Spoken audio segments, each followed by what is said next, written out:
Harold Hodge, we now know was a co-orchestrator of the human radiation experiments in which citizens in hospitals at Rochester and in Oak Ridge were injected with plutonium by scientists under Harold Hodge's direction. And there's a whole book written about that. That's right. We know about Harold Hodge in part because of the work of investigative reporters such as Eileen Welsom, who won a Pulitzer Prize for discovering the names of the people who had been injected with plutonium. Harold Hodge's name surfaced in that book and surfaced in the subsequent presidential inquiry into the human radiation experiments. You join the dots.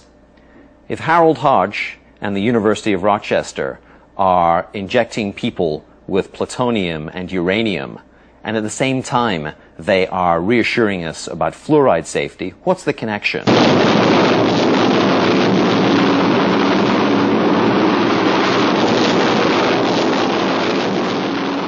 So what was the connection?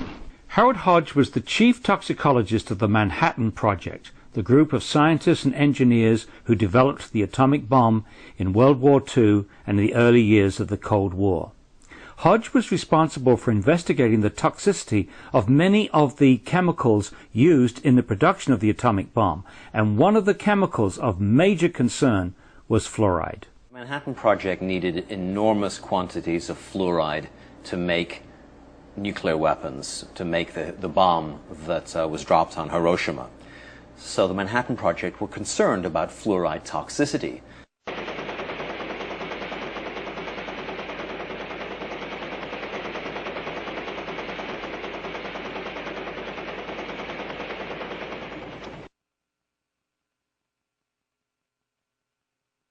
The documents that I uncovered with Joel Griffiths in the files of the Manhattan Project and the Atomic Energy Commission are very clear and very explicit.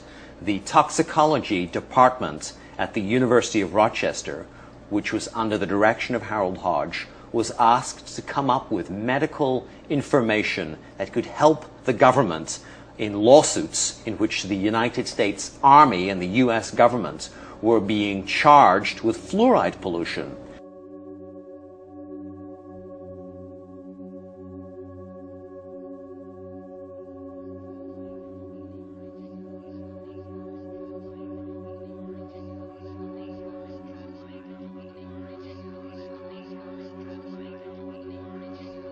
As has now been revealed by declassified government documents, the publication of scientific information collected by Atomic Energy Commission scientists such as Harold Hodge that could increase the chance of litigation against the bomb program by workers or downwind communities was forbidden. If water fluoridation was found to be harmful, then the US bomb program, as well as many other fluoride polluting industries, would have been open to massive litigation. So there's not a hope that Harold Hodge would ever say that water fluoridation was dangerous or that fluoride in small doses was toxic, because if Harold Hodge were to say that, it would have pulled the rug out from under the US Army and from under the project to build nuclear weapons.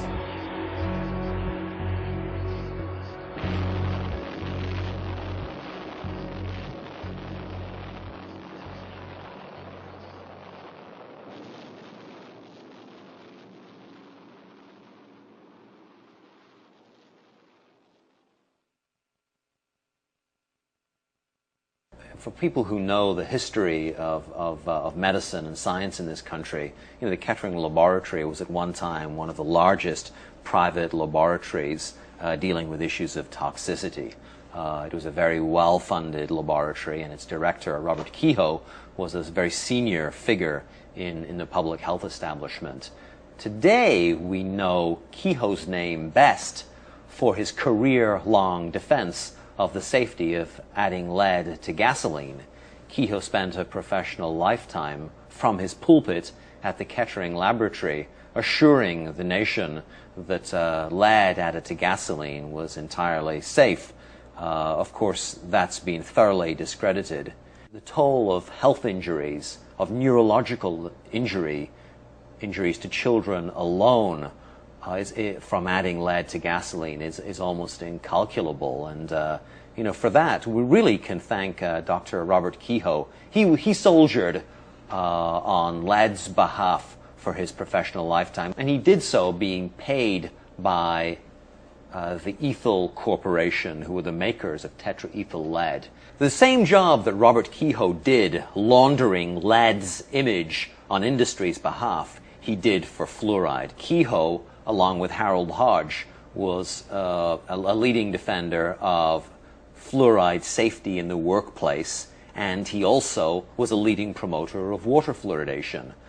Robert Kehoe and the Kettering Institute, on behalf of industry and the National Institute of Dental Research, compiled an extensive bibliography of abstracts on fluoride's toxicity and the role of fluoride in public health. This work was funded by Alcoa, the Aluminum Company of Canada, the American Petroleum Institute, DuPont, Kaiser Aluminum, Reynolds Metals, United Steel, and many other corporate sponsors, as well as the National Institute of Dental Research. If you go into the files of Dr. Robert Kehoe at the Kettering Laboratory, you'll come across the existence of a hitherto unknown entity known as the Fluorine Lawyers Committee. And Kehoe worked for the Fluorine Lawyers Committee at the University of Cincinnati, doing their bidding, providing ammunition to the Fluorine Lawyers Committee so that they could defend their corporate clients, Alcoa, DuPont, Monsanto, the U.S. Steel, against fluoride lawsuits.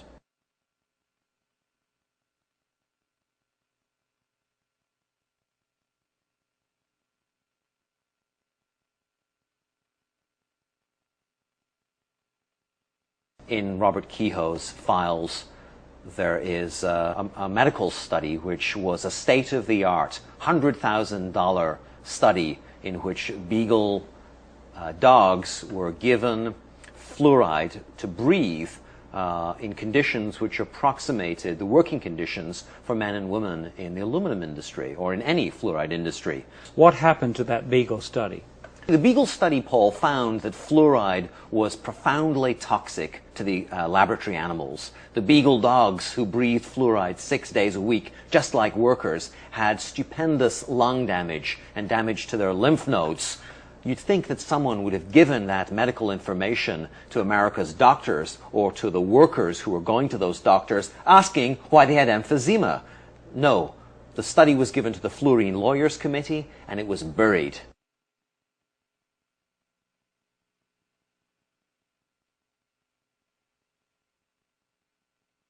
The book makes clear for the first time that the selling of fluoride to the American public was done by the best in the business, by the father of public relations, Edward Bernays. Edward Bernays is Sigmund Freud's nephew, and he was a Machiavellian genius, small in size, yet cast a towering shadow over the 20th century. Bernays understood that there was a liberal sentiment coursing through the 20th century, and that if you could hitch your commercial wagon to that star, then you could make your clients a lot of money. In 1916, Bernays had suffragettes march in the Easter parade in New York City holding cigarettes as torches of liberty. And he cooked up that scheme on behalf of the American Tobacco Company and its director, George Hill, who was paying Bernays's salary. Well, my book uncovers correspondence between Bernays and the National Institutes of Dental Research. Bernays was asked to come to Washington by the NIDR to help create their PR campaign to sell fluoride to the nation. Bernays understood that people have an unconscious trust in their doctor or their dentist, and if you can persuade doctors and dentists that fluoride